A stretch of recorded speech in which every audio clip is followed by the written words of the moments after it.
Hi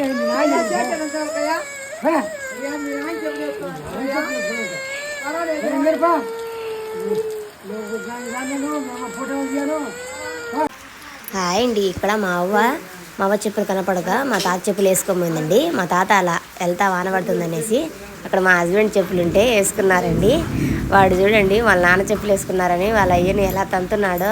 అయ్యా నాన్న చెప్పులు వదులు అంటున్నాడండి. అప్పుడు వాళ్ళు ఏది వచ్చేసి నీకు నీ నాన్నకైనా ఏముంది నాకు లేదా, నాది ఇల్లు నా ఇంట్లో నుంచి వెళ్ళిపో అంటున్నాడు. అందుకనేసి అయితే మా శ్రీహాన్ చూడండి ఎలా ఏడుస్తున్నాడు. వాడిని పంపిస్తున్నాడు అనేసి వాళ్ళు జయంత్ అంతా ఉన్నాడండి. ఇట్లుంటుంది మా శ్రీహాంత్. పొద్దుగులు 3 సార్లు కొనకొచ్చుకుంటాడు కానీ వాళ్ళ జయ వాళ్ళ నాన్న చెప్పులు వేసుకున్నాడని చూడండి అసలు ఎట్లా అంటున్నాడు. చిన్నపిల్లలకి ఎంత మెమరీ పవర్ ఉంటుందండి అసలు. అయ్యా నాన్న చెప్పులు వదులు. వీడియో నచ్చితే సబ్స్క్రైబ్.